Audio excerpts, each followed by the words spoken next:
आप लोगन का भैया ये थोड़े हम भजन सुनावा चाहिए थे और आप लोग जरूर कमेंट की हो पाए भैया कि आप लोगन के कैसा है भजन के बारे में जरूर। और बीचे में माफी चाहिए था 5 मिनट नहीं आप लोग सुनो। अरे बैठाल रोवेली गुजरिया हो चुनरिया में दाग लागल, कैसे जाई पिया के नगरिया हो चुनरिया में दाग लागल। बैठाल रोवेली गुजरिया हो चुनरिया में दाग लागल, कैसे जाई पिया के नगरिया हो चुनरिया में दाग लागल। अरे आइल बगावना के हमरो सने सावा, जाई के बा हमरा के पियवा के देसावा। आइल बगावना के हमरो सने सावा, जाई के बा हमरा पियवा के देसावा। अरे कांच बाटे हमारी उमरिया हो भैया हो का कहा थी कि कांच बाटे हमारी उमरिया हो चुनरिया में दाग लागल। अरे कैसे जाई पिया के नगरिया हो चुनरिया में दाग लागल। अब का भा सुनो।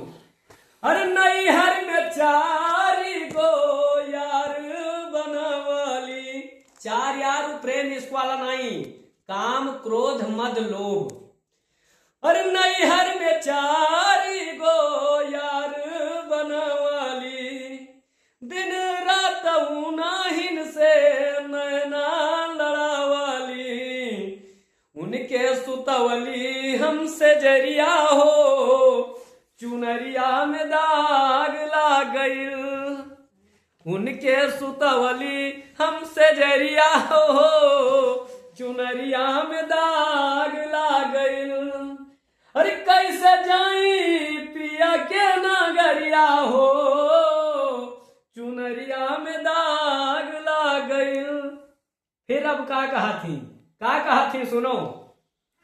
4 बात साजना के हम भूल गईनी, पछतात बानी की ई का कईनी।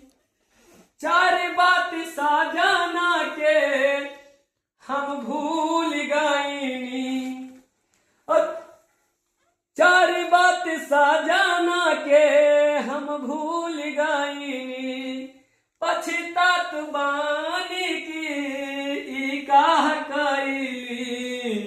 अरे डोली आइल हमारी दुअरिया हो चुनरिया में दाग लागल, कैसे जाई पिया के नगरिया हो चुनरिया में दाग लागल। फिर का कहा थी फिर सुनो। जब चुनरी में दाग लाग गा तो अब का कहा थी कि चुनरी के दाग दीप कैसे छोड़ाइब। दाग दीप का मतलब होगा कि जो दाग लागा धब्बा वो कौन में छूटे। अब समस्या खड़ी है कि चुनरी के दाग दीप कैसे छोड़ाइब, कैसे हम पियावा के मुहवा देखाइब। अब का बा अरे बरसेली अखिया से बदरिया हो चुनरिया में दाग लागल। अरे कैसे जाई पिया के नगरिया हो चुनरिया में दाग लागल। बैठाल रोवेली गुजरिया हो चुनरिया में दाग लागल। जय श्री राम भैया। और आप लोग का जरूर प्यार दुलार बताओ कस रहा। जय श्री राम। भाई सुरेंद्र बहादुर सिंह हमारे बीच में जुड़ गए हैं भैया। हम पांडे भैया बहुत बहुत धन्यवाद। चिंटू बुलाकर अयोध्या।